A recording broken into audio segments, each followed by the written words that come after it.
भगवान श्री कृष्ण उद्धव से कहते हैं, उद्धव, जिस दिन से मैं वृंदावन छोड़कर मथुरा में आया हूँ, उस दिन से मेरे जाने के भ्रम में और आने के इंतजार में सभी गोपी ग्वाल सहित सभी ब्रजवासी व्याकुल हैं, क्षण प्रति क्षण परेशान तड़पते हैं।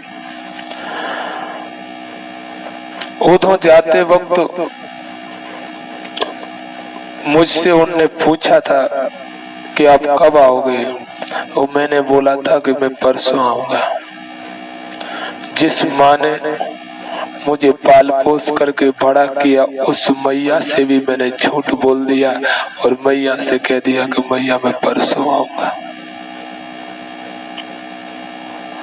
मेरी राह में इंतजार में सुबह से लेकर शाम तक सब ग्वाल बाल बैठे रहते हैं, देखते रहते हैं, कन्हैया आ रहे होंगे, कन्हैया आ रहे होंगे।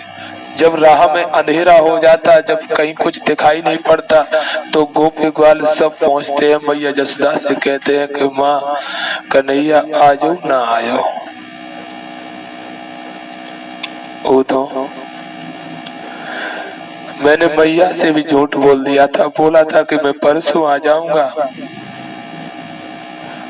और उद्धव, अगर मैं सच बता देता, मैया से झूठ न बोलता, मैं अगर ये कह देता कि मैं नहीं आऊंगा, तो मैया प्राणों को छोड़ देती, मैया जिंदा नहीं बचती।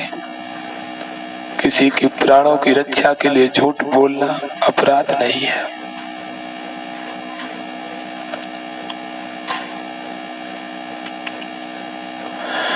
बापूजी लगातार बोल रहे हैं, जैसे एक नया अपडेट आता है कि मैं आ रहा हूं। हम सब साधकों को लगता है कि बापू इस महीने नहीं तो अगले महीने आएंगे, अब बापू आ जाएंगे, कि इसमें कुछ नया बदलाव हुआ है कि बापू आ रहे हैं, आ जाएंगे। विश्वास टूटता नहीं है।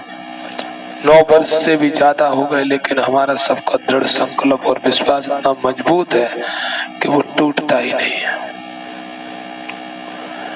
कई लोग असाधक हैं जो शिष्य नहीं है, अथवा तो कुछ तामसी प्रवृत्ति के लोग पूछ देते हैं कि तुम्हारे बापूजी शक्तिशाली हैं तो बाहर क्यों नहीं निकल जाते, क्यों जेल में अंदर है। आपसे मैं निवेदन करूं, कभी भी किसी भी युग में कोई भी महापुरुष अपनी विपरीत और विकट परिस्थितियों को बदलने के लिए अपनी शक्तियों को खर्च नहीं करते। और विपरीत परिस्थिति भी हमें और आपको दिखती हैं। संतों के लिए तो कोई भी परिस्थिति समान होती, समत्व भाव होता है। वो तो हर परिस्थिति में सम और प्रसन्न रहना सीखते और जानते हैं। बापू जी तो हमेशा से यही बात कहते रहे, सदा सम और प्रसन्न रहना ईश्वर की सर्वोपरि भक्ति है।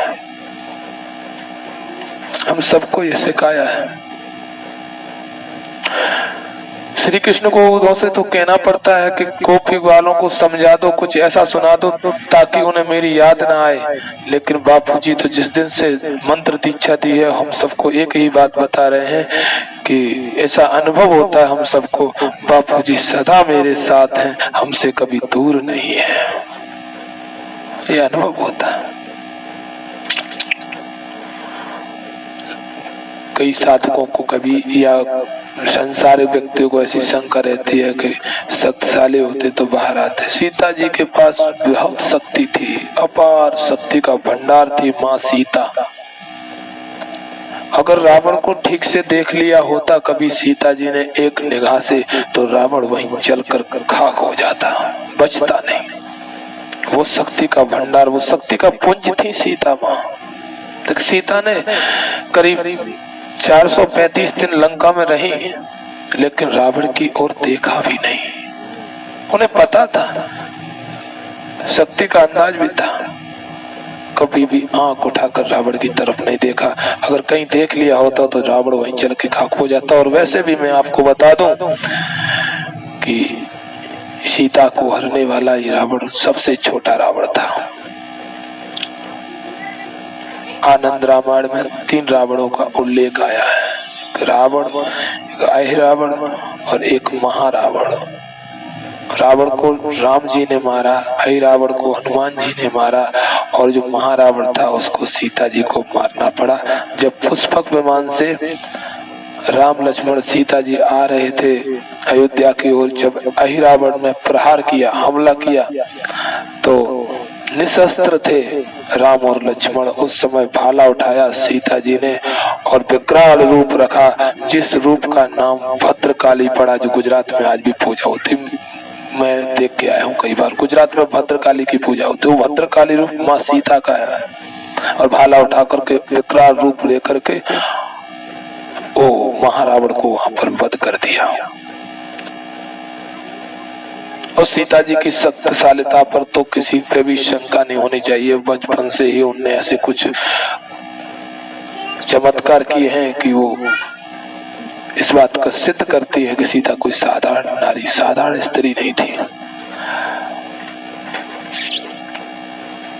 वृक्ष कबहू न फल भके, नदी न संचय नीर, परमार्थ के कारण साधु धरा शरीर। साधुओं के स्वभाव में, संतों के स्वभाव में, ऋषियों मुनियों के स्वभाव में अच्छा बुरा, गलत परिस्थिति, अच्छी परिस्थिति होती नहीं है। ये तो हम और आपके नजर में होती है कि दुखद परिस्थिति है, सुखद परिस्थिति है। दुख और सुख दोनों परिस्थितियों में समभाव रख करके भी प्रसन्न चित्त रहे, उन्हें ही तो महापुरुष कहते हैं। ये महापुरुषों का लक्षण है। नारायण।